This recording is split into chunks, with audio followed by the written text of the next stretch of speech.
Well, hello there and welcome. My name is Kylie Patchett and I'm your host, and welcome to the Wild and Finally Fucking Free podcast. This show is all about sharing the real and raw stories from women who have undergone midlife metamorphosis, taken a leap of faith, or broken the ties that bind them in patterns of staying stuck, small, and like their needs don't matter. You see, I believe that the years leading up to and during menopause are a rite of passage, a deep invitation after so many years of giving our time, attention, and energy to others to carve out the same time, energy, and attention in ourselves, in our health, our love, our connection, our vitality, our purpose, our real needs and deep desires. You know, those ones lying dormant underneath all the duty, responsibility, pushing, striving, and achieving of our 20s and 30s? You see, at this stage in our lives, we find ourselves shifting identity potentially, no longer caring as much what other people think, and left wondering why on earth we have not given ourselves permission to do life in the way we truly want to. In this show, I speak to the women brave enough to truth talk their own midlife shedding skin stories and the healers and helpers who help them transition through these crossroads of change. This is the midlife magic you didn't even know you needed, and I am so freaking glad you found us. Let's dive in.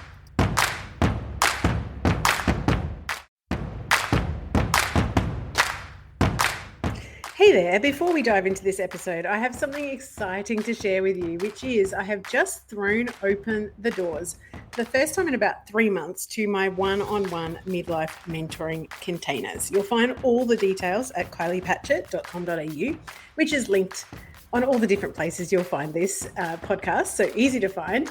And right on that page, you can book in a midlife magic call with me. That is a 30 minutes, completely free and obligation free space where you can share where you are now, some of the stories you want to shed, and where you would deeply love to be. This is for women who have arrived at this point in their lives where they've got this, is this all there is feeling? And it's being met with a feeling of I have no more fucks to give and I have zero tolerance for bullshit which no longer serves me.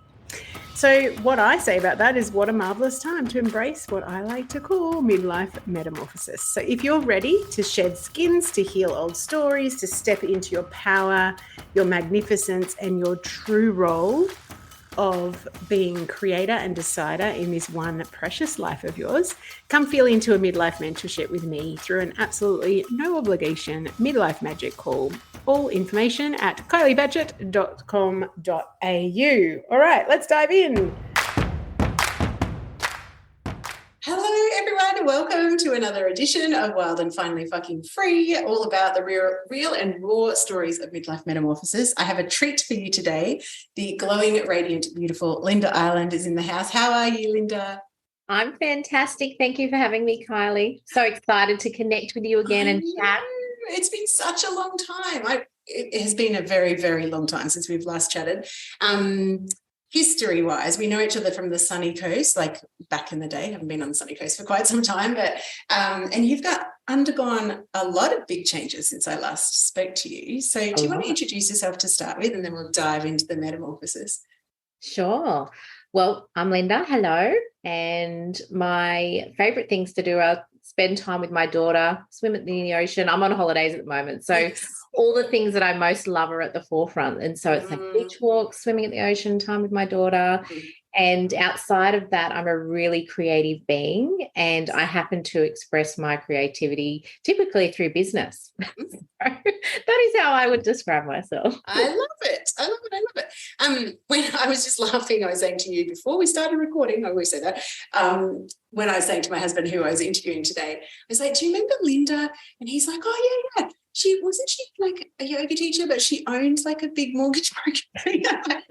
And we were talking about it's kind of weird for people to kind of fit those two ends into the same box.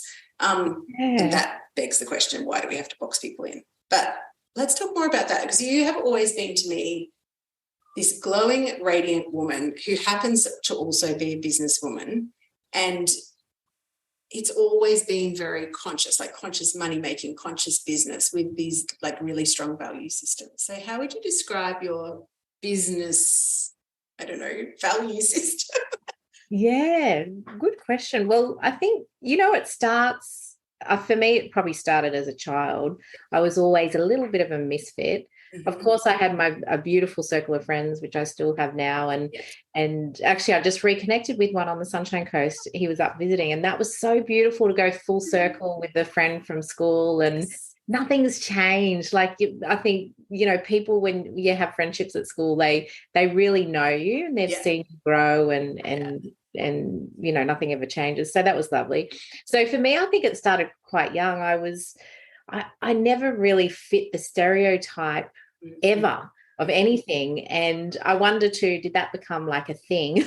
Maybe that was your identity. I cannot fit into the box. I must do things differently. Yeah. So who knows? Subconsciously, perhaps I was, I never felt like I needed to, and it just was a natural progression for me to do what I love, regardless of them not fitting together. But I do remember when I started in finance, and part of a yoga community I was in, one of my mentors said, people are having a really hard time understanding why you want to get into finance. Is this not your path? And that was the first time ever it occurred to me, oh, can I not be both things? Do I have to be one thing over the other? And so I feel like things are very different now. I don't think that would happen now, but we've got to remember this was like 20 years ago. And it was the first time I guess I felt a bit self-conscious, almost like guilty, that because I love numbers. I purchased my first property at 18, so it was like a natural progression to follow finance. So from that moment on, I became conscious of, I guess, when I was in finance, I was trying to be very professional and wouldn't necessarily talk to my customers about the concepts of yoga and the 8 limbs of yoga. But then, balancing on the side. That's right. Now everyone just hold hands around the table while we focus good intention on your loan application. Mind you, I used to do that. And this is the thing. When you say that, I'm like, I met you in those days, and yes, you were always beautifully dressed and professional and all of those things, but I always knew that there was this beautiful, gentle, generous soul that was on the other side of the table. So I don't know whether you really hit that very well. Yeah, probably not, because we can never hide who we are. No. But isn't it interesting? And now, of course, that I'm older, I'm like, I'm all of those things. And a lot of women, and not just women, men as well, we're complex. We don't have to fit into a box. We can be spiritual and we can be really great at numbers and finance. And it doesn't make us less qualified to teach about the 8 limbs of yoga and the spiritual path of attaining, I guess, that level of consciousness that we can be expressed in this lifetime. And we can also be really great with numbers and being financially responsible and creating conscious wealth. And what is wealth anyway? It's not necessarily just money, and that's another stereotype. It's like, oh, you work in finance, you must be all about money. Well, actually not. No.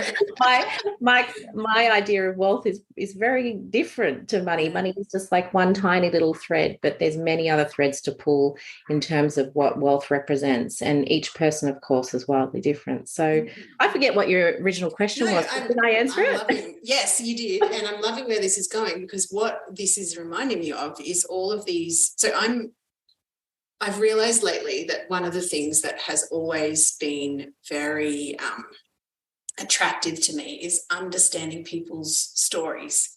So the belief systems and the expectations and whatever. So I'm hearing multiple stories in what you're saying when you're having conversations about can you really go down that path if you're a yoga teacher?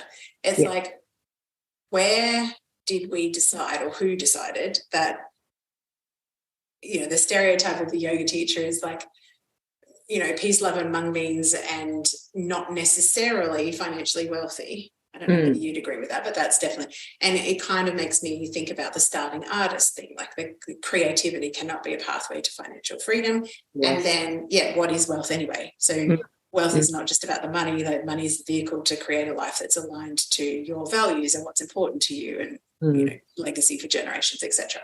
Yeah. So I'm interested, how and where did you not learn those stories? Like, have you got entrepreneurs in your family as well? Like, were you surrounded by people that were business people? Yeah, good question. So I grew up in a normal middle-class family, lived in suburbia. My father worked for the government for his whole entire career, and pretty much the same department as well. So very stable. And my mum had a few different jobs, so waitressing, and she ran a hotel for a little while.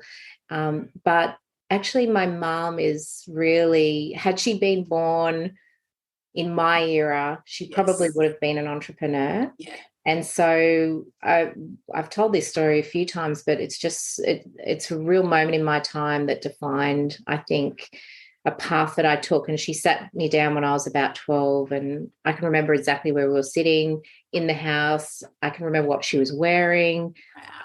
I can just vividly remember the conversation.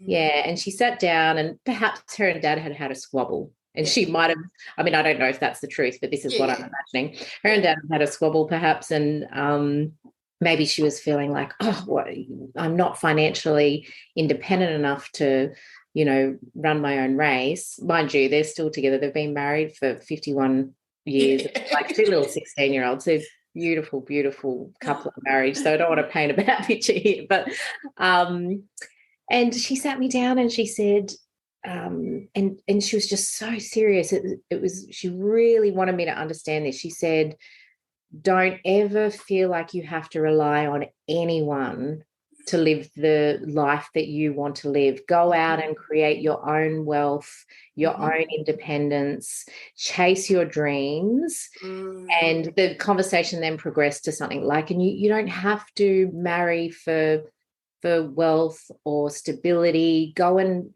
become your own person before you find someone and settle down. And it was just funny how it stayed with me. And she's always just been my biggest cheerleader, always in my corner, encouraging me to take risks, and has always cheered me on. And my father, who's much more conservative, but still an incredible mentor, has always been also encouraging, but very sensible. So, okay, well, now have you done a budget? Have you done this? So even though neither of them were entrepreneurs, they certainly created an environment for my brother and I, who's also entrepreneurial, to spring from. And then there's another person I should mention, a friend of my father's who was from the Netherlands, and he was a professor. And I remember just being so fascinated by him. When he was spending time with our family, he would have been in his late 70s. And then when he went back to the Netherlands, I think he was in his early 80s. And I was just captivated by this man. He was just so interesting to me because he had gone to all the corners of the planet, and he was still in his 70s, early 80s, and working because he had a real love for exploring things and connecting with new people. And I also just remember in that moment going, gosh, there's so much more to life than this little insular place that I live in. I grew up in Bathurst, and beautiful, country town to grow up in as well. I remember just realizing, wow, there's just so much to explore. And so my mind was really curious between my mum's influence of planting all those clever little seeds and and meeting people like that.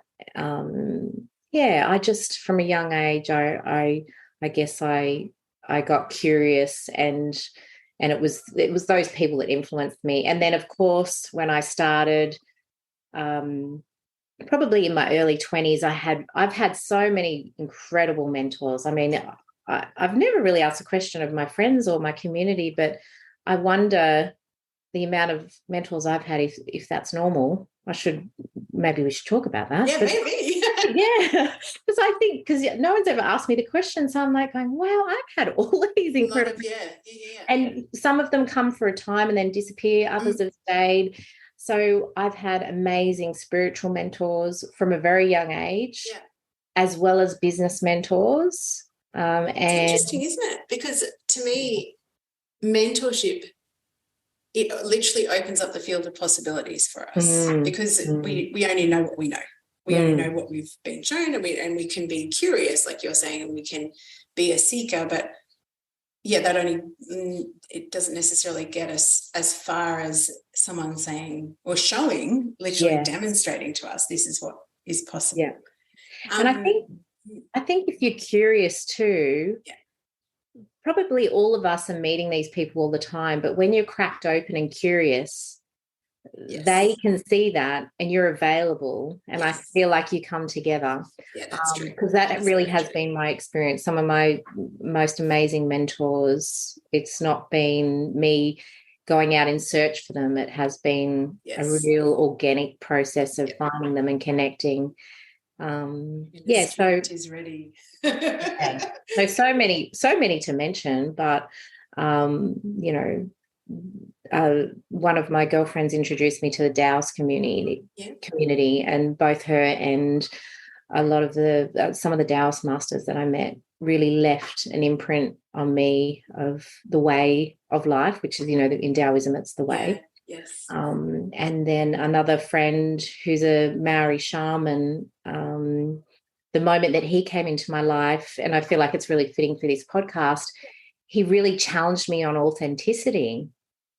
And it was when I was leaving finance, and it circles right back to the beginning of this conversation. It was like I had this, if I was at a corporate event for finance, I wasn't really talking about my disciplined practice of meditation and how through meditation I have made a lot of decisions in business. So instead of having a business plan, I would blindly follow the intuition and the guidance that I got through meditation.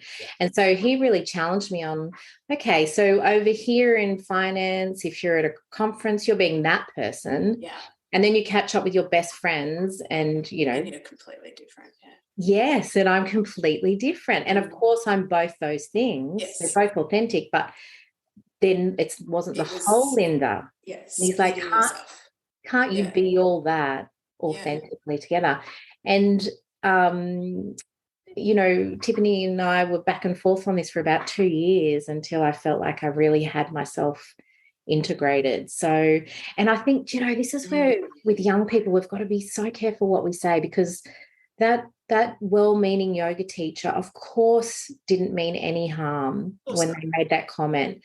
But in that moment, I created duality in my life. Absolutely. Because I felt shame. Yeah. And then I had to reconcile that back. And now it's like, I happen to be really good at numbers. Yes. and I happen to be very spiritual. Yeah. And those two things are me.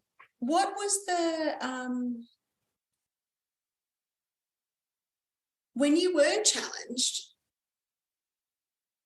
what was your surface reasoning for that? Was it still that if I was my full self, that people would where's the shame come from? Is it thinking that people would judge you as less than not fitting in? If you look at, are you familiar with the Enneagram? Yes. I'm number 4, the tragic romantic. Yeah. Gotcha. So which explains a lot. Yeah, it does. And that sounds so perfect. That's like over here in finance, I don't want to be a bit too weird. Yeah. But of course, my colleagues in the finance industry knew. Yeah, of course. Because I was with them, I'm really, invitation, things will be far less stressful for you. Yes. But, if I was talking to the CEO of a company or general manager of a bank, and because of the size of our business and the success that we had, I would be moving in those circles. And so, I felt ashamed maybe of that part of me that I would no longer fit in. Yeah. And of course now I don't care, we were talking. This is, there's 2 questions I want to ask. So I'll ask both of them and then we'll decide which way we're going to go.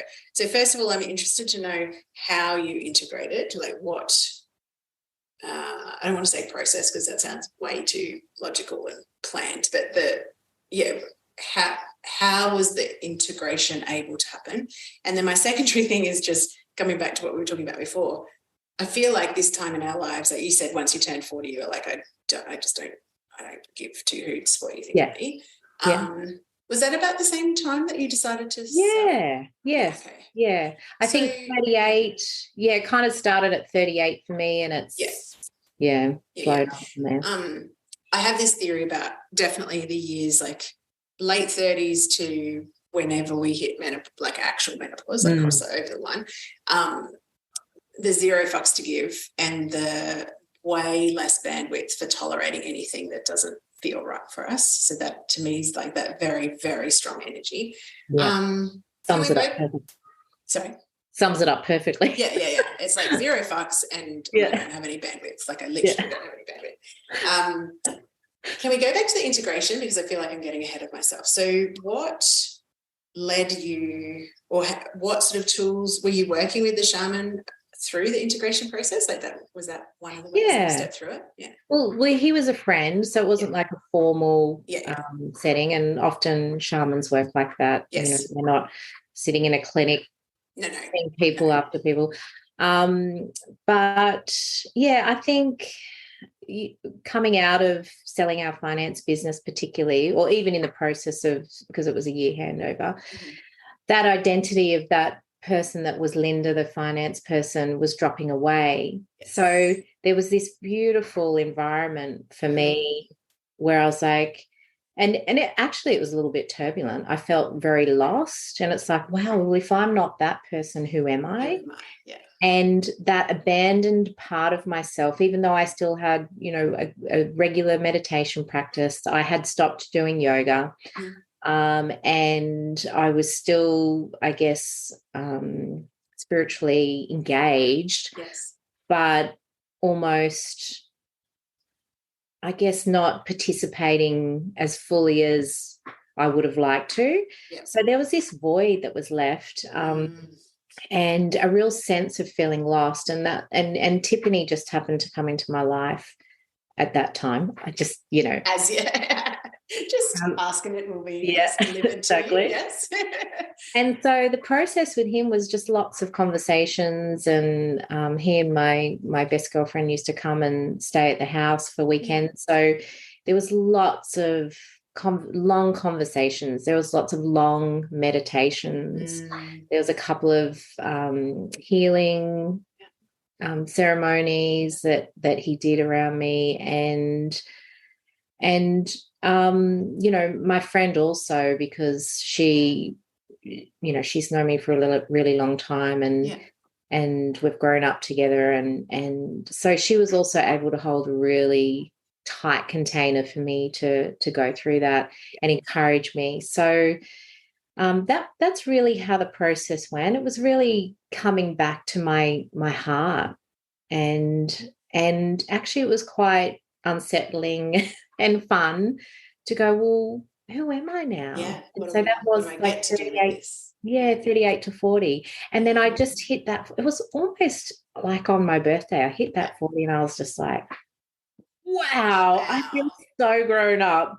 It's so funny, isn't it? It's like I've got this beautiful pendant on today. It's from a friend of mine, Sarah. You probably can't see it that clearly, but it's got a chrysalis on one side and a winged moth on the other side. And it's literally about exactly what we're talking about. Cycles of transformation and the messy middle where you're going into that gooey bit, and it is uncomfortable because you don't know how you're going to emerge, and you can't push it quicker than what it's meant to be. Like there is that literal sort of dissolving and shedding skin, and then the rebuilding, etc. When you hit the threshold, actually, before I ask that question, was selling the finance business, because we haven't really specifically said, but you had a massive mortgage brokerage. Like, we're not talking little. You had a hugely successful finance business. Massive part of how people knew you, and all of that sort of connection and identity.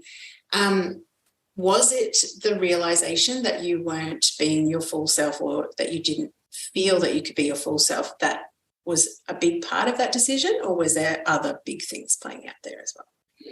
There was a few facets to it. I got burnout, so I think part of that actually is that incongruence. Yeah. Yeah. You can't do it anymore. Yeah. Yes. It's like, and so for me, that was really loud and clear. Okay, we've done this and it was good while it was good. And now it's time to move on. And actually, I felt that in my being. I loved what I did. And I was passionate about it. And it wasn't hard to turn up to work every day until it was at the end. Yes. And I ignored that, or tried to ignore that for a time. And then, I just couldn't any longer. So, too loud. yeah. So I think that my career in finance was meant for a time, and I wouldn't change anything. Like I look back on it so fondly. And of course, there's parts of me that really miss it, predominantly the customers and the connection. And, that was amazing, sitting there getting to meet new people every day and contributing to hopefully more financial independence for people. Yes. And therefore healthier retirements and so on and so forth. So that part I missed. But yeah, there's just a time that came where it's like, wow, okay, I think I'm done here. And it was like whiplash, because it was like, loved it. And then the time came and it was time to go. So I probably lingered a little too long. And then the physical manifestation of that was burnout. And then it was an easier decision to make at that point. But also too, because when we started it, we had, when you ask someone, what's your definition of wealth, my answer to that would be freedom. Yes. Time with friends and family, and being able to go to the beach and do all those things. And very simple life, not an extravagant life. So living freedom just very simply. Yeah. And we'd also got to a point where we could realize that dream as well. Yeah. So yeah, I think it was a few things all coming together at the same time.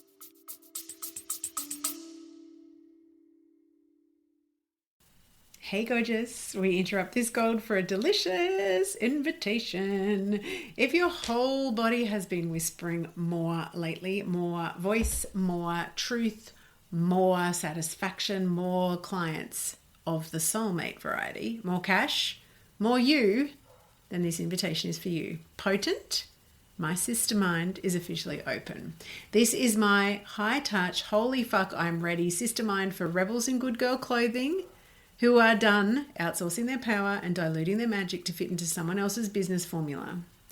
If you have been craving a space where your strategy, your voice, and your energy all get to be offered, honored, refined, and amplified, this is it. Inside of Potent, you'll get my eyes on your business every single week, copy mentoring, and that is for brand copy and content storytelling that turns your truth into client catnip, energetic recalibration that helps you unhook old learned limitation patterns, keeping you quiet, not being seen, not being heard, real-time high-touch one-on-one coaching that actually sees the bigness of your vision, and the kind of sisterhood that does not flinch when you show up in your full, messy, brilliant, phoenix rising from the ashes glory. This isn't surface level support. It's deep, potent, paradigm shifting work that changes who you are as a woman in business and a woman in life. We start in August. Early open access is open right now. For the month of June 2025, inside of this early access open doors period, you will receive juicy bonuses, extended payment plans, and access immediately to my entire library of storytelling gold. You'll find all the juicy details at kyliepatchett.com/potent.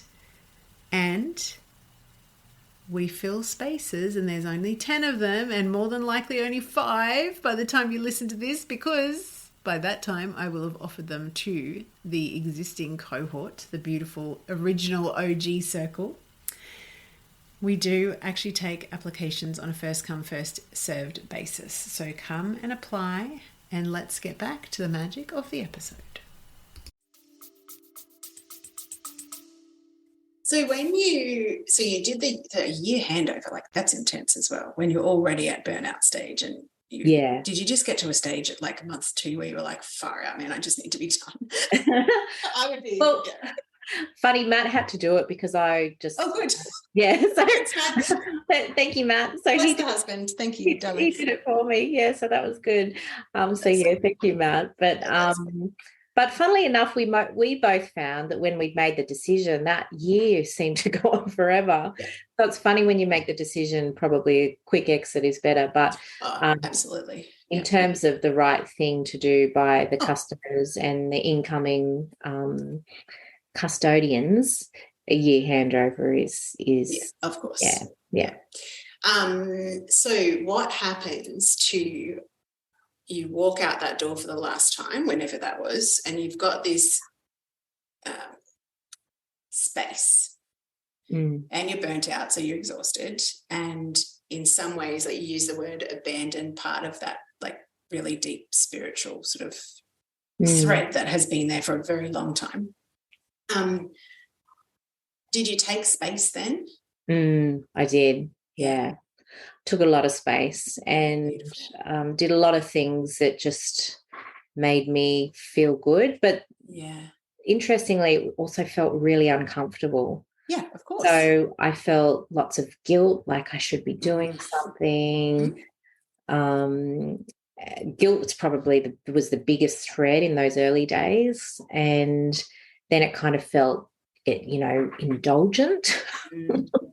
But also what happened was there's only so many beach walks and swims and books to read and coffee catch-ups, and then people start to get sick of you calling saying, "Want to have another coffee?" She's having space again, people. Brace yourselves. For me, it's chai. Yeah. I had a couple of people saying, "I actually have, I've got to work." So I've got things that I have to do. I can't catch up with you again. Maybe next week. So I guess there was a real process that I went through. It was a real healing, and it was grief, like grieving that part of our life getting left behind, and a bit of sadness, and then guilt, and then feelings of self-indulgence, and then I guess I kind of got better at feeling balanced because I'd been out of balance for so long that it took a long time to just find what balance was. And it was interesting to observe myself because at my daughter's school, it's like, is anyone available to help out with this? And I'm like, yes, I can do that. I can do this. Yes, pick me. So, I was trying to make myself, I guess, to feel like I belong somewhere, because it can be a bit lonely too. Oh, absolutely. And you're shedding a skin, like a whole identity, a whole huge part of your life. And yes, you were burnt out and some of the things were untenable, but the Linda that I know would still have wanted the people contact and the loving and the connection. So then you take all of that away, and of course it's going to feel uncomfortable. Yeah. What's the story underneath the guilt? What were you telling yourself that created that emotional response? Yeah, well, that's a good question. If I just feel into it in this moment, because I haven't thought about that.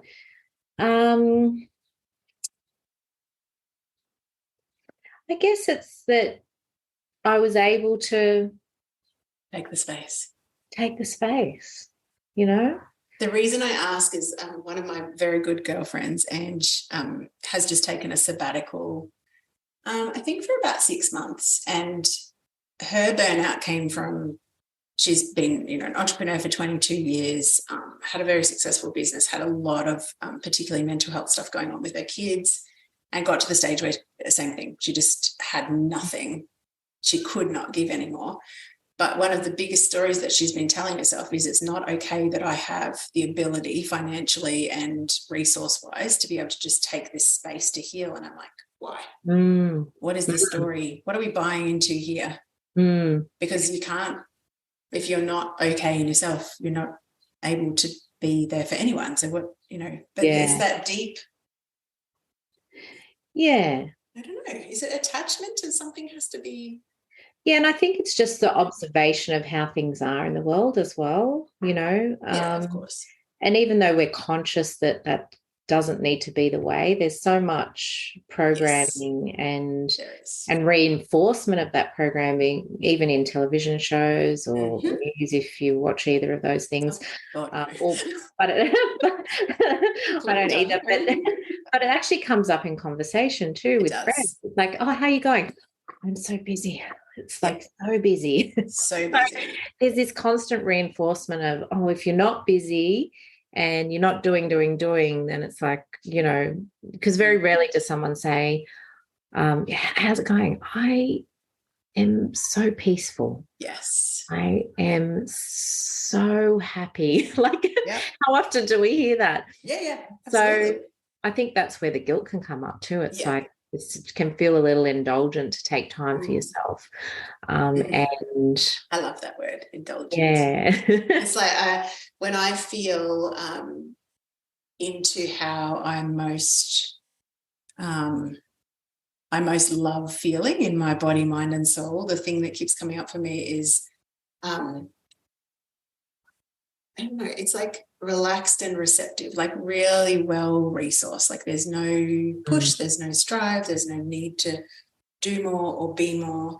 And very, very honestly, that is a very new state for me to try on in terms of the programming of the strive and the struggle and the you've got to fight. Like I've just realized in the last 6 months, which it would be very obvious to anyone who knows me, a big part of my personality is that almost like rebellion, like I've got to fight against something or challenge the status quo or whatever. And that can be a very positive attribute, but it can also be like this ingrained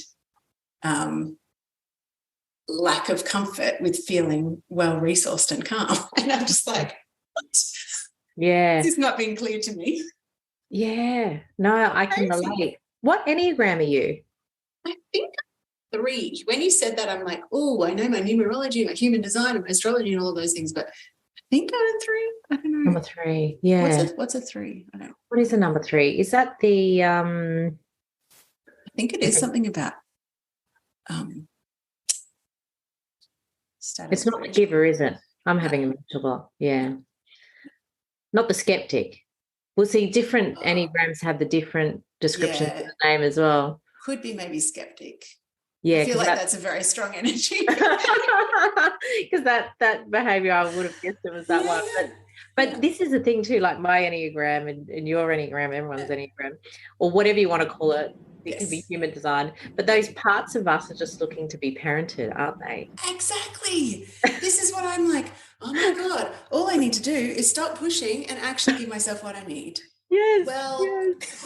This is exactly what a parent would do. It's like, okay, why are you behaving like that? What needs are not being met? Let's talk about that. Okay, we've got this now. Let's do this. And so I think those parts of us that play out like that are just looking for us to parent them. But it's crazy, isn't it? I can relate. Do you know, I was so bad at taking a sabbatical that I took a sabbatical from my sabbatical in 2021. But I look at it and I laugh and I go, I did that sabbatical really well. But I'd actually booked in to do my yoga teacher training. Hang on. Before we go down that track, what the hell does that mean? You were so bad at it that you didn't have one, so then you took a break from the original one to have a real one? Or? Well, after we sold the business, I was meant to be having some downtime. Right.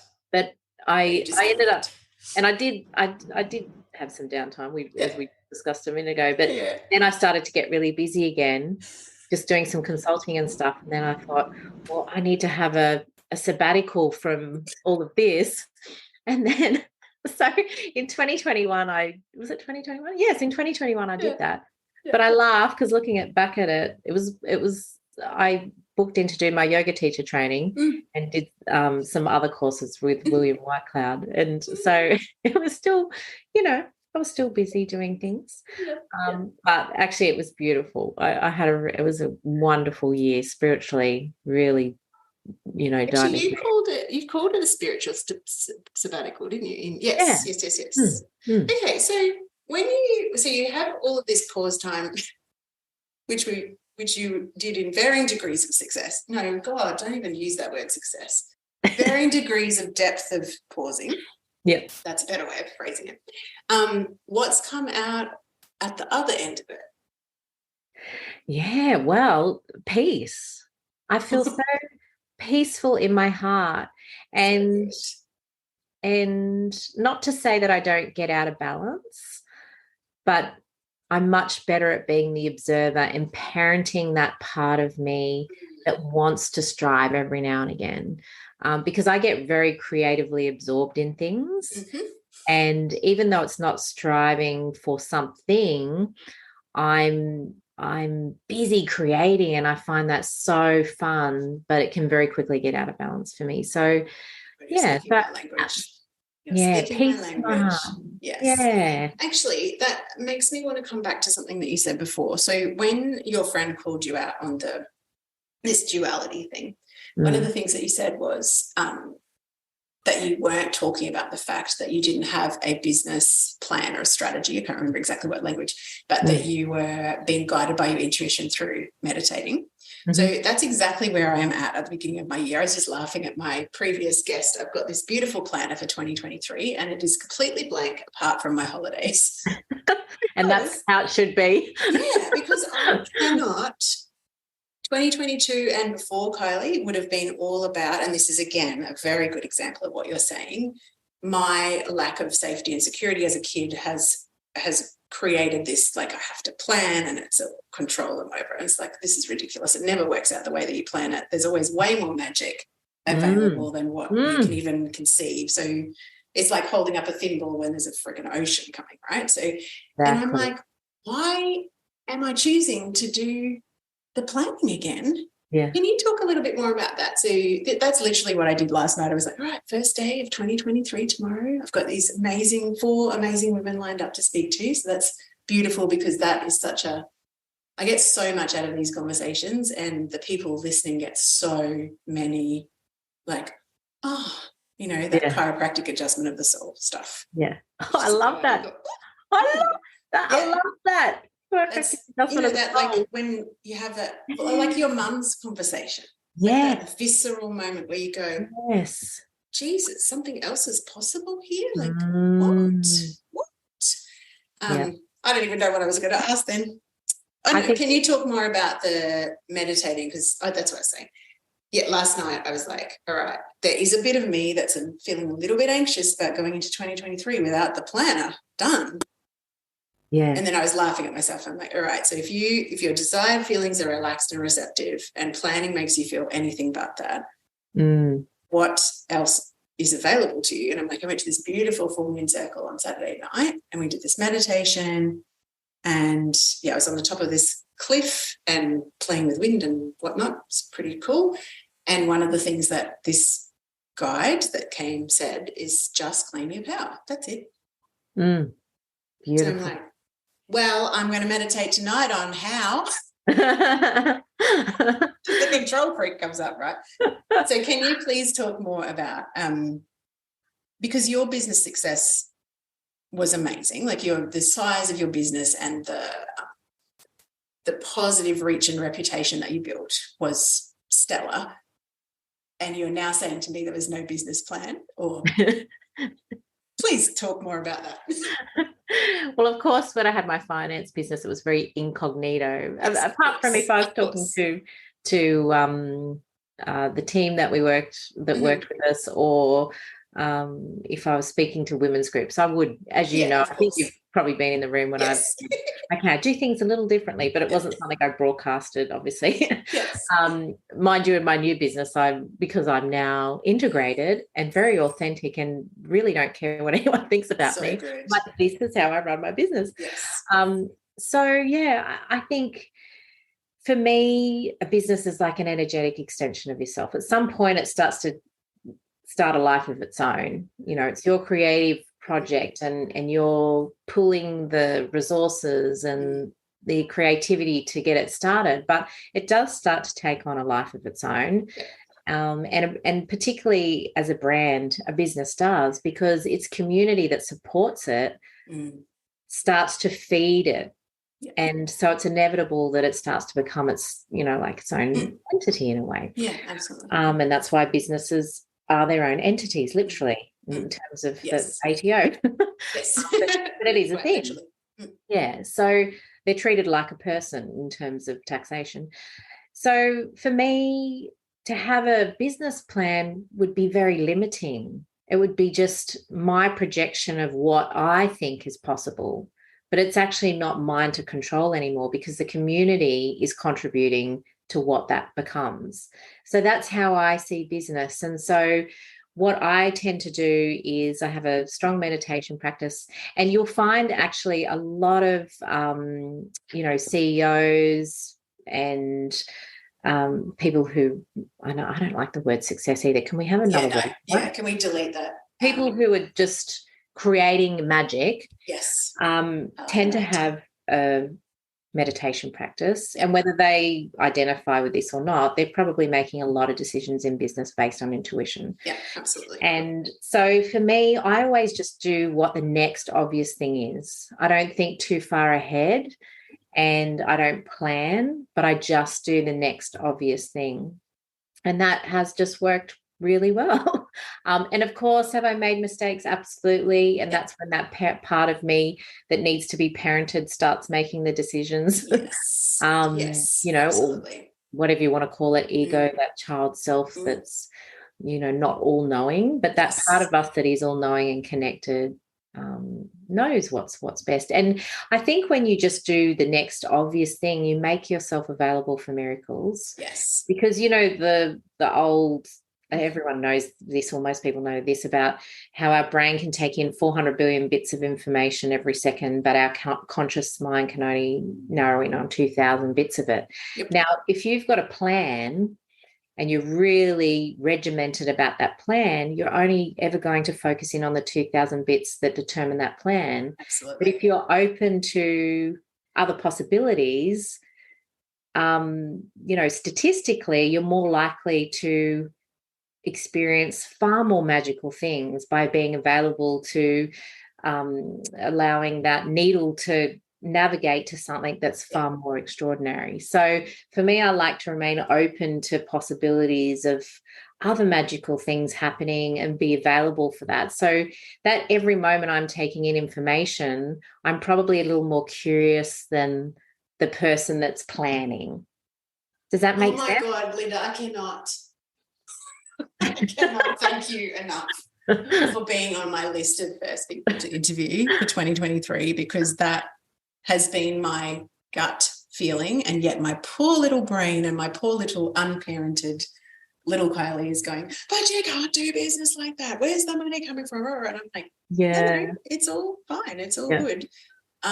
So to hear that from someone who I deeply admire as a person and businesswoman, so, your soul in all of its iterations, not iterations, that sounds like you're splitting it up, but, the whole of it. Yes, thank you. Oh my God, thank you. Too, and I think you may, if we analyze things too much, like again, in business, a lot of people do research, and I think there's a place for research, but to drive all your decisions from research is dangerous, because I recently had a meeting, or just before Christmas actually, with someone, and for my new business, and it's in hair care, and they said, wow, it's such a competitive industry. What made you think and it's like one of the top most competitive so in hair and skincare, 40,000 new businesses every week are launched worldwide. I can't remember the exact stats. It doesn't matter, because anyway, it was a lot. Now, had I researched that and been someone that made decisions based on research, I would be like, oh, I'm not going to do that. But for me, I'm like, oh, really? Oh, but already in our first year, so many miracles have happened, and so many opportunities have come about that statistically, when I look at the numbers of whatever that number was, it was like, yeah, the odds were against us. But they weren't, because you weren't going in with preconceived notions. So you literally are playing a way smarter, way more soulful game. Yeah, and I'm just doing what the next obvious action is, and I have no idea where the business will end up. So let's talk about that. At what stage did you get the because you've always, because you've had, I don't know, I always think about like you've always been interested and used natural products and being very spiritual. So to me, this is like a natural extension. But I'm curious to know at what stage in the sabbatical or the second sabbatical did you get a ping that this was something that you wanted to do? Well, that's exactly what it was. It's a ping. And I know you will have experienced this, and Yes, people listening will be able to identify as well. You get this reoccurring kind of urge. Yeah. And at some point, you just can't ignore it anymore, especially when you've got time. So I had time. Yeah. If you did have a busy full life and already had a business, it's easier to keep pushing it aside. But for me, I had the time to entertain the hit of inspiration. Yeah. And so, but I played with it for 4 years because I wasn't in a hurry. And it was just that. It was playing. It was like a string of loving moments. Yeah. I only turned up at my desk in Bod Food when I felt inspired. And so for that reason, it's actually been such a light experience for me. Now that it's taking off, I'm having to parent that part of myself, that could very easily get swept up in it and be working long hours. But at the core of it, it was just these nudges of inspiration. And then, the more I pulled that thread, the more I loved the creative process of it. And it's a really creative business. I mean, it's so different to finance, obviously. And like I said, I love the finance, but now this is like where my heart is. I love this. I love so good. So creative. So,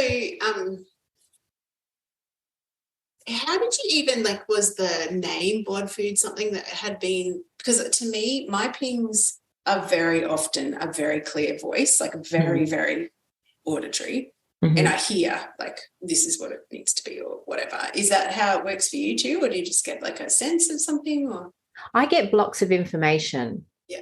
And then I almost have to interpret it.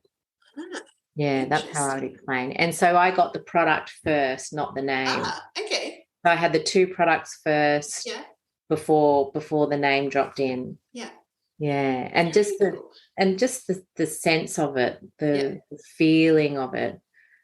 Yeah. So this business to finance, obviously very, very different, in terms of it's not a service-based business, it's a product-based business, etc. But with the creativity, does it feel like if you, and I know I almost hate these hypothetical questions, but if you could look back, well, actually, no, look forward from the Linda who was very, very in and enjoying and nourished by the finance business, and you could kind of fast forward to that. Would it have surprised you where you ended up, or not really? Oh, you asked the best questions. No, no. Well, it just feels like it was. It doesn't surprise me, yeah. It feels actually like, even though it's wildly different to me, knowing myself obviously very intimately, I'm like, oh, it's so obvious. Yeah. And I would enjoy and love this. Yeah. It's I've had a similar thing. I read this really cool book. I talked about it in the last episode as well. It's called Second Spring. So it's written by someone who's like a menopause advocate and it's like a woman's wisdom and health person, right? Yeah. And Second Spring is the concept, basically, that we have a spring in our childhood and then we come into summer in our 20s and 30s where we meet the mate and we maybe have babies and we protect the nest and all those things, and then we go into this autumnal period where we shed skins and we the leaves blow off the trees and we have zero fucks to give and we go into quiet time, often sabbaticals, interestingly. So often like we get to the stage where we're burnt out or cannot tolerate anymore, and there's either a health crisis that happens or we choose, thank God, hopefully. And then we have this re-emergence at the other side, and it's Second Spring, right? Yeah. Which I just love the concept of. And reading that, I was like, oh my God, this is where I feel really drawn to work with clients at the moment. And so I look back at my 20-year-old self who learned traditional Chinese medicine and the very ancient wisdoms of the cycles of life and 5-element theory. And I'm like, of course I've ended up here. Yeah. But I couldn't, I don't know, but I do feel that, if you could have said to me at 20, I don't know what I think I maybe was 25, but all these things that have always interested me, even the decision to be a biologist, my original career was because I was fascinated by all the different processes that have to come together to create a human being. And then I'm like, I'm working with someone and they're saying, I'm not worthy. I'm like, you're a fucking miracle. Just by being alive. Do you know how many billions of cells and billions of processes are happening right now just to keep you alive and ticking? Like, that's amazing. And so then I'm like, of course I'm here. Like, it feels like, I don't know, it's like a foregone conclusion. I'm like, well, that's pretty cool, because it feels like, I've arrived somewhere that I was always meant to be. Okay, that's groovy. I got goosebumps when you told that story. You know why? I have experienced that exact same thing with God food.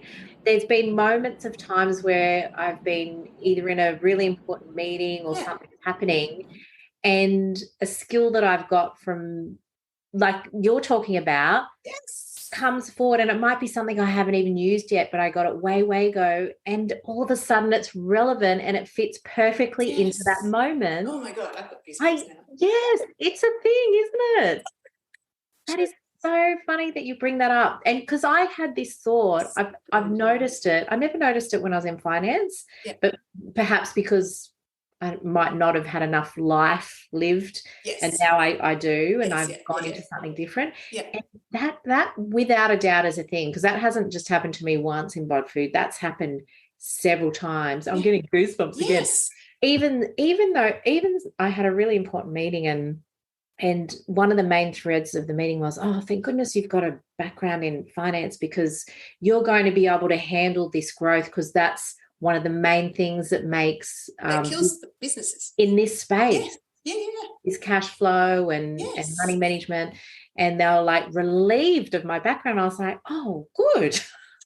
Do you know what? That actually makes me want to say too, another book that I read over the break. I had such a beautiful, relaxing break. Your break sounds amazing. No, I did. Like, we didn't even do Christmas. I didn't buy one present. Shane and I were by ourselves for the first time. The kids were doing different things, which was awfully grief-stricken in the morning. And then I got over myself and I was like, oh my God, this is just amazing. That's exactly what I needed. But I read Wild Power, which is by Alexandra and Sanji. I'm not sure if I'm pronouncing that. I really need to get the correct pronunciation. But anyway, they're from Red School. So talk a lot about menstruality. And one of the things they talk about in this second spring, or they use different language, but the perimenopause to menopause sort of thing, is that your calling that you've always had, since you were stardust and you chose it, right? Which that's my belief system anyway. Me too. So, you pull this, choose the calling, you go, I'll do that one this time.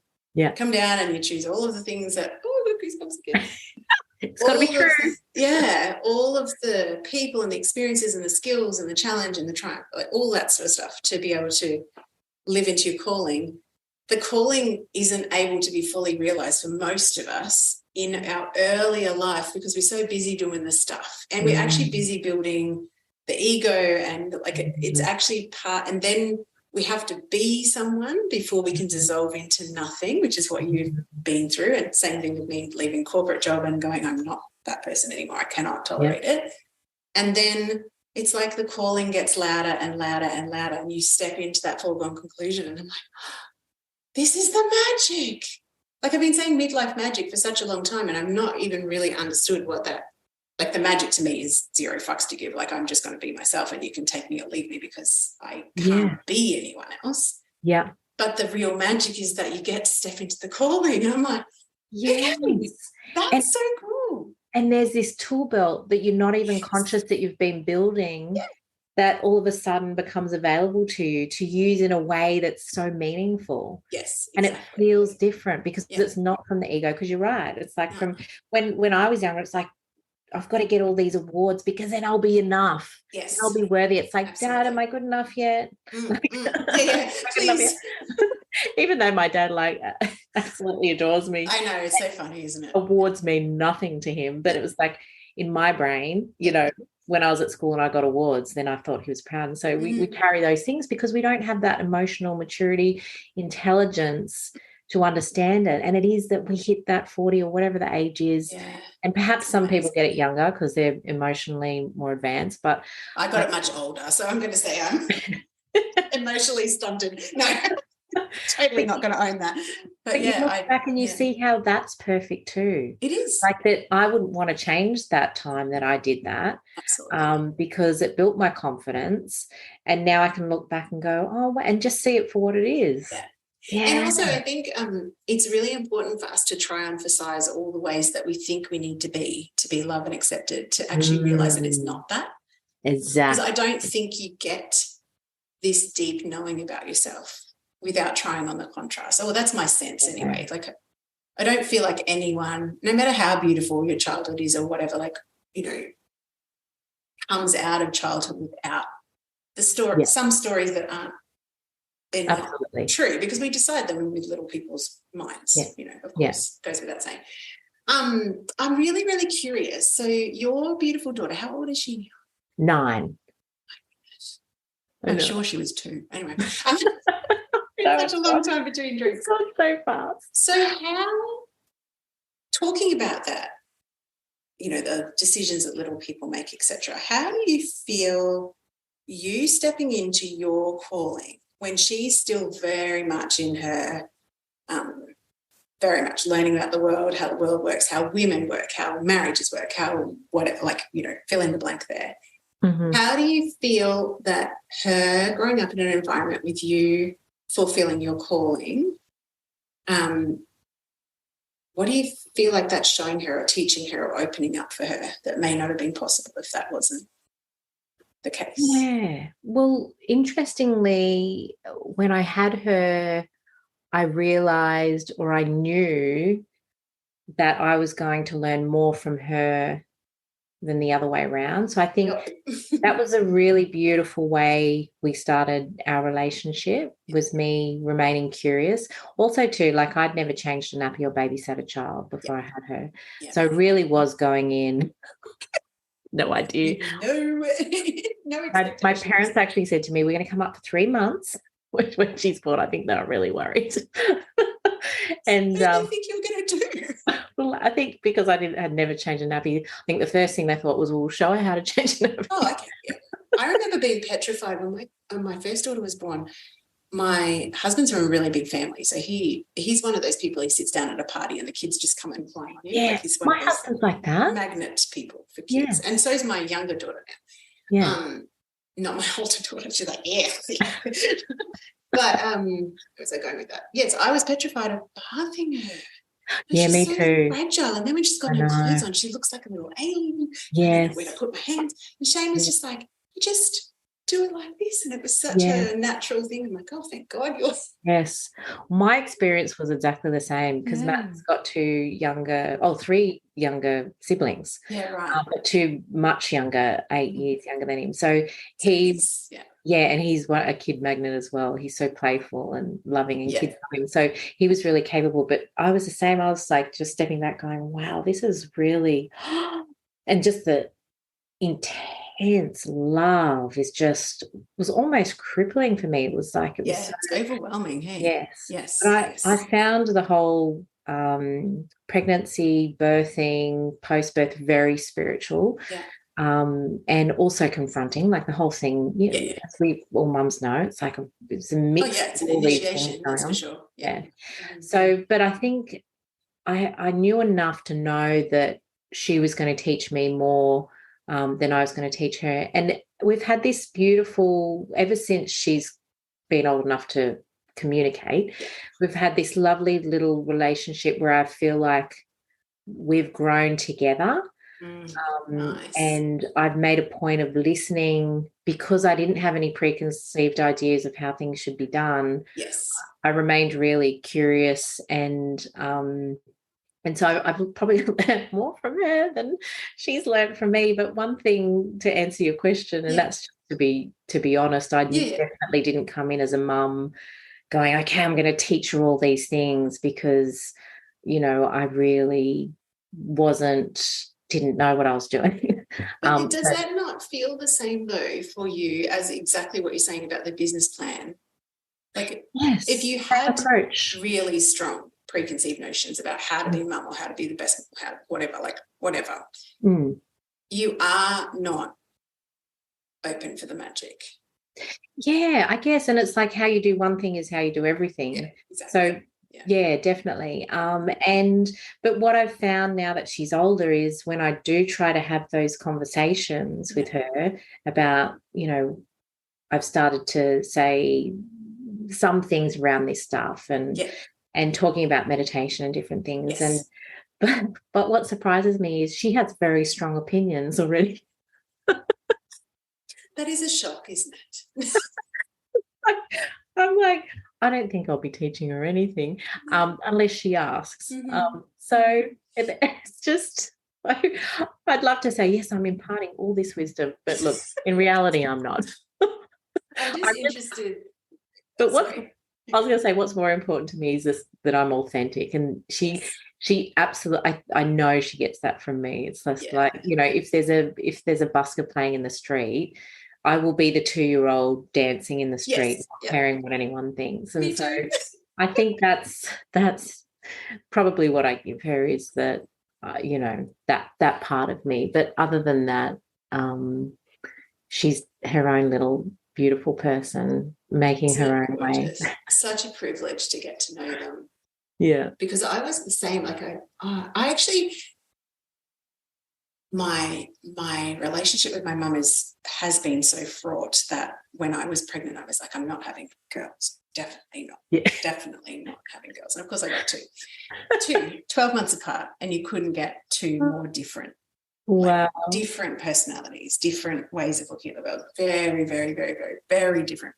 Yeah. And I was stunned when Cleo, who's the younger one, was born, because Abby was like long and lanky, and she had heaps and heaps of dark hair, like to the point where we went for a scan very late on in my pregnancy, and the sonographer's like, oh, it's hairy. I'm like, what? It's hairy. It's not a creature.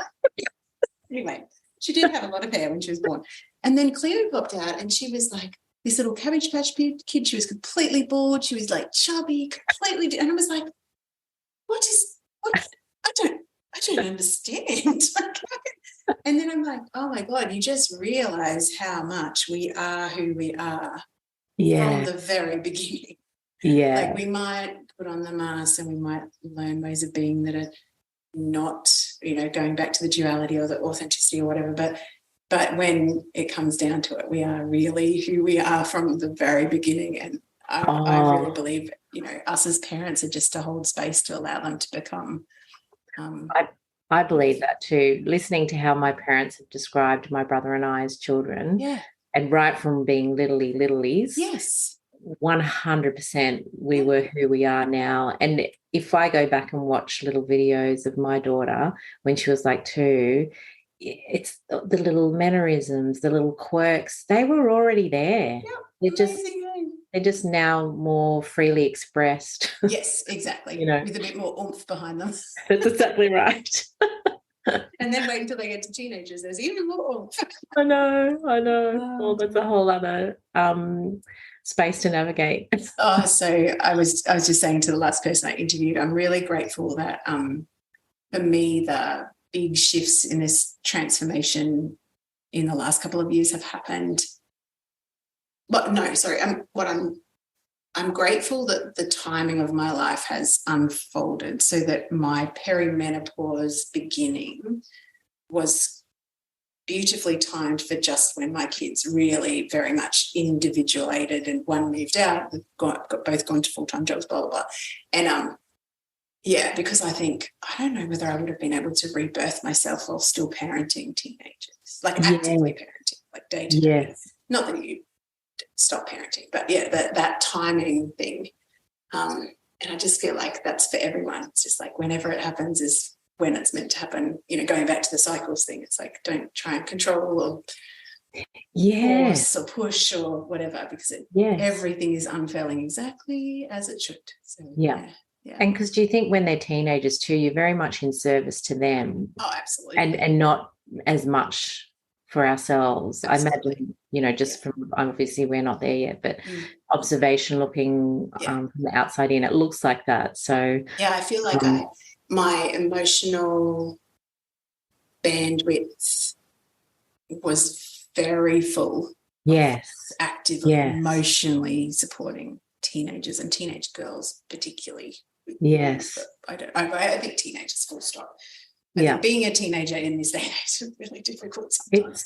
And now all of this emotional bandwidth, like I'm like, I have a whole year of no school requirements, no nothing. I'm like, that's like, and going back to, you know, your version of wealth, like freedom is such a strong thing for me. I'm like, I literally have the freedom to do what I want when I want. And that's crazy.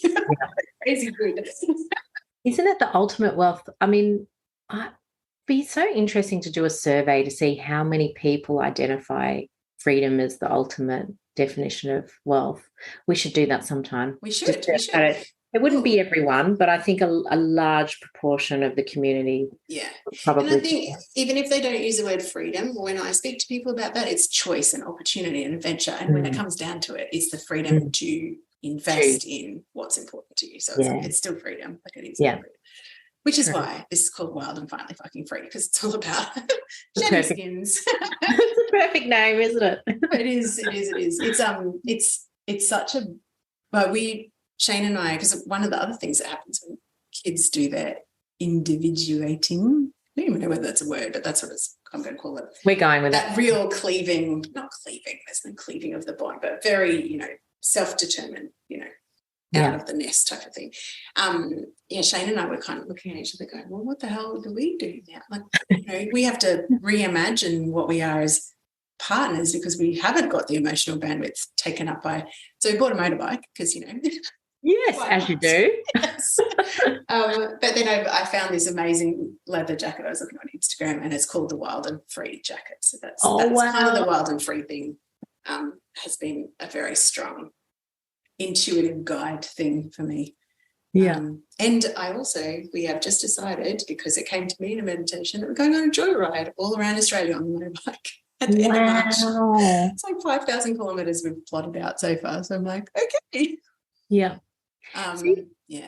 It's a lot of, you know, there's that term midlife crisis. It's not midlife crisis. It's like midlife rebirth of, okay, well, what's the next season look like?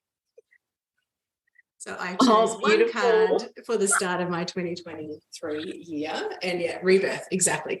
I always say midlife metamorphosis, but to me, rebirth actually feels even better because it's that, like you were saying, with the journey into motherhood. If you take it, even the journey through puberty, like there's the cycles and the initiation, and this is just another one of them. But we get to actually come into the calling and shed the skins of anything that doesn't fit us anymore and all of those things. And I'm just fascinated by, I'm just about to interview a neurobiologist, and I'm like, Sarah, please tell me that there's a like scientific reason why I do not give a fuck anymore.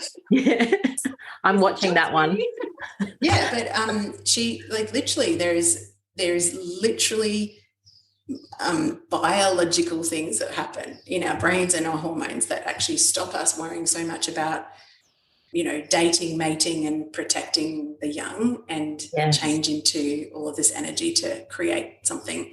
And the thing that I'm loving most about that, the books that I've been reading, is that, you know, the creativity of the pelvic bowl. Like, if you think about that area of your body, which, you know, you can birth a baby or whatever, but this creativity, when you stop being able to create babies, then you can create like whatever, you know. So that's really cool, because creativity is another one of my very strong values. And, you know, the stats and the research shows that more women in their 40s and 50s create these incredible projects and outcomes, and for that reason. Space, grace, and no bullshit, no fucks. And it's that bold, bold self-confidence that comes at that age too. Like, I'm sure about this and I'm going for it. And I think it is that deep sense of like, I have arrived where I was always meant to be. So let's just get on with it. Like, it's that. You know, you mentioned initiation earlier, and, you know, in a lot of cultures, there's that initiation process for women, young women and men at puberty. Yes. And then often when they are at the age where they're leaving home or of that age, and maybe in our day and age, they're not necessarily leaving home. Yes. But there's that initiation process too, where, you know, an auntie or an uncle or another external guide will step in because the parent might be seen as not having the wisdom, whereas that external person would. But when you said initiation, it made me think, you know, I think culturally in Australia we miss out on that. Oh, absolutely. We have no celebration. Yeah. But to me, a girl's first period should be this amazing celebration. Yeah. Not necessarily a huge public one if that's not what they desire, but that, you know, real celebration. Anyway, sorry. Yeah, no, but it's true, isn't it? And I think there's pockets, obviously, of people doing it in Australia, but in some cultures, it's, you know, everyone goes through it, not just people that have seeked it out, I guess. But it made me think, wow, I wonder if any cultures there's an initiation process for this stage of life. I don't know the answer to that, but I just thought that just made me interested because something that came to me the other day, there's a few close friends of mine turning 50 this year. We were talking about, you know, celebrating of the big 50 and whatever, and I was like, when I meditated after that, and I was like, why do we not have exactly that, like a ceremony of stepping over the threshold of, I don't know, maybe it is menopause, but I don't know. There's so many shifting sands of like when you're officially, like medically, menopause is, you know, 12 months since your last bleed. That's the, you know, point in time. And then your postmenopausal one leading up to that, as soon as you have any changes, you're perimenopausal. But to me, there's like, it's a portal period. So I don't know what, I guess you do it at the end, the celebration, or maybe you do it at the beginning. I don't know. But yeah, exactly that. Why are we not actually gathering women in circle and celebrating the magic that happens when we step through to the next stage? So, and there probably is people that do, but I'm like, what? Wait a minute. We've got to look into that. Yeah. It's very amazing. Cool. Cycles, I know. And there are some major ones that happen that it's good to acknowledge them and to see the opportunity that exists within those timeframes for us. You're just reminding me, I interviewed Sarah Wilder, actually, who made this necklace. She is an astrologist and human design, an amazing artist, lots of different things.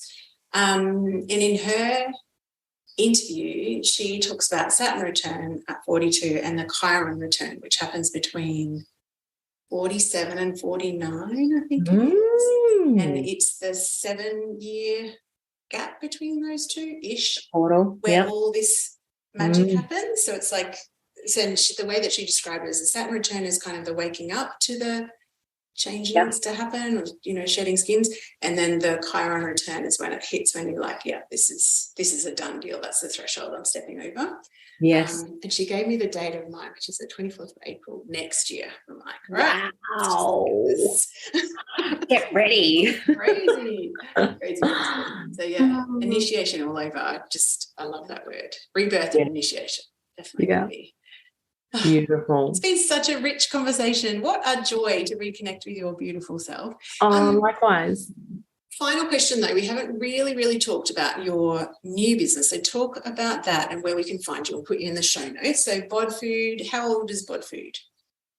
We turned 1 in November last year. Oh, congratulations. No, thank you. So it's good we're making it through the first 2 years of business is usually called the Valley of Death. Yes. We're halfway through the Valley of Death. Excellent.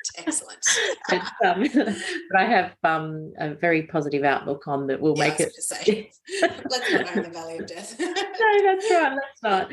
But, so you can find us at www.bodfood.com. And we're a hair care company that really focuses in on natural ingredients. That's predominantly our driving force, coupled with performance. So we've got some exciting things happening. I'm actually just about to bring out an algae sea minerals range. I know, I'm very excited. It's 100% natural. Yeah, 100% natural. And we've got a shampoo, conditioner, body wash. body lotion, hair serum, and a hair mask. 100% natural. When is it being birthed? Oh, sorry, my Siri just clicked on. What was that? So good. And when is it coming out? When is it released? Hopefully in the next 4 to 8 weeks. Oh, perfect. Okay. Yeah. I was sharing with you before we started recording. I'm feeling very called to look again at what I'm exposing myself to, because there's so much. I don't know, like I used to use everything completely natural, and then, I don't know, little bits of laziness or not being as sort of discerning have popped in. And to be honest, you know, teenage girls that like to use 50 pumps of something, and you're like, okay, that's half the bottle. That's good. That's $50. Thank you very much. Yeah. So, but that's another thing that I'm like, yes, let's go back to actually looking at, and even coming back to your conversation about the TV and what you're exposing yourself to. I'm a big believer in your environment being a huge influencer, and what you let into, your physical space, your spiritual space, emotional space, etc. Yes, to be very discerning and very aware of our precious resources, health being one of them, and being respectful of it. Because that's right. I think, it's true. What you put on your body, in your body, and being conscious. I mean, there's a big movement too in Australia, coming back to Australian made-known products as well. And you could, knowing that whoever's running that company has a vested interest in knowing where the ingredients come from, because that's the other thing. You can buy a product and it can say all these things, but you know, where are those ingredients coming from? And are they safe? And so a lot of our ingredients are from farms around Australia. The kelp that's in our algae sea minerals is collected off the Tasmanian coast. Oh, and cool. It's only collected after a storm.